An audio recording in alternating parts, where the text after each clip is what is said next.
আসসালামু আলাইকুম everyone, welcome back to another video. কেমন আছেন সবাই? আশা করছি সবাই অনেক ভালো আছেন। এবং আজকে আপনাদের সামনে এমন কিছু ইংরেজি বাক্য নিয়ে এসেছি যেগুলো বলতেও সহজ, শুনতেও ভালো লাগে এবং এগুলো আমাদের ইংরেজি বলার দক্ষতাকে আরও বাড়িয়ে দেবে এবং আমরা প্রতিনিয়ত ইংলিশ কনভারসেশনে এগুলো ব্যবহার করতে পারবো। সো আপনারা আমার কথা শুনেই বুঝতে পারছেন যে আজকে আমরা কোন ধরনের সেন্টেন্স নিয়ে এসেছি। আজকে আমরা কিছু এক্সক্লেমেটরি সেন্টেন্স নিয়ে এসেছি যেগুলো আমাদের দৈনন্দিন জীবনে অনেক কাজে লাগে। তো ক্লাসটি শুরু করার আগে বলে নিচ্ছি, যদি আপনাদের ক্লাসটি ভালো লাগে আপনারা কমেন্ট করে জানাবেন, কেননা আপনাদের কমেন্টের উপর ভিত্তি করে আমি আরেকটি ক্লাস বানাবো এবং সেখানে অনেক বেশি এক্সক্লেমেটরি সেন্টেন্স দিয়ে প্রায় 20টির মতো সেন্টেন্স নিয়ে একটি ভিডিও বানাবো। সো শুরু করছি আজকের স্পেশাল ক্লাসটি। Let's get start. So at first আমি আপনাদের যে বাক্যটা দেখাচ্ছি সেটা হচ্ছে সাবাস। আমরা কিন্তু দৈনন্দিন জীবনে কেউ যদি ভালো করে অথবা কোনো কাজে সফল হয় আমরা তাকে বলি সাবাস। এই সাবাসটাকে আপনারা বলতে পারেন ওয়েল ডান।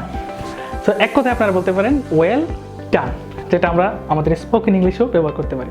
সো নেক্সট আমরা যেটা বলবো সেটা হচ্ছে বাহ, বেশ। আমরা অনেক সময় অনেকেই বলি ও তুমি তো অনেক সুন্দর একটা কাজ করে ফেলেছো, বাহ বেশ। তো এটাকে আমরা বলবো মার্ভেলাস। আপনারা বোর্ডেও দেখতে পাচ্ছেন বাহ বেশ হচ্ছে মার্ভেলাস। অ্যান্ড থার্ডলি আমরা যেটা দেখাচ্ছি সেটা হচ্ছে কি মিষ্টি।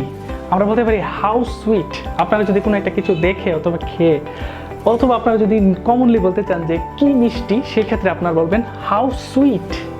অনেক সময় আমরা বলি যে কি সুন্দর, সেটাকে আপনারা বলতে পারেন হাউ লাভলি অথবা বলতে পারেন হাউ বিউটিফুল। অ্যান্ড নেক্সট আমরা যেটা দেখাচ্ছি সেটা হচ্ছে ওরে বাবা, ওহ টিয়ার। আমরা অনেক সময় বলি না ওহ টিয়ার, এটার বাংলা হচ্ছে ওরে বাবা।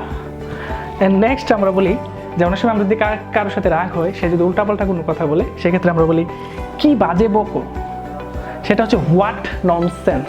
আপনারা যদি কাউকে কি বাজে বকো এই কথাটা বলতে চান তাহলে বলবেন হোয়াট ননসেন্স। সো এরপর আমরা যেটা দেখাচ্ছি সেটা হচ্ছে সত্যি। আমরা বলি রিয়েলি। অনেক সময় আমরা বলি না যে সত্যি, বলবো রিয়েলি। অ্যান্ড নেক্সট যেটা সেটা হচ্ছে একটু তাড়াতাড়ি, সেটা হচ্ছে হারি আপ। আমরা যদি কাউকে বলি যে একটু তাড়াতাড়ি করো, সেক্ষেত্রে বলি যে হারি আপ। সো এই বাক্যগুলো কিন্তু আপনারা আপনাদের দৈনন্দিন স্পোকেন ইংলিশে ব্যবহার করতে পারেন। সে এখানে মাত্র 8টি সেন্টেন্স দেখিয়েছি।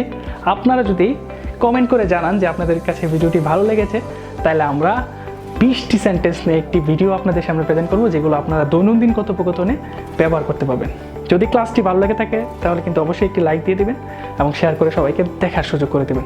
সো দেখা হচ্ছে পরবর্তী ভিডিওতে। Till then, tata, bye by.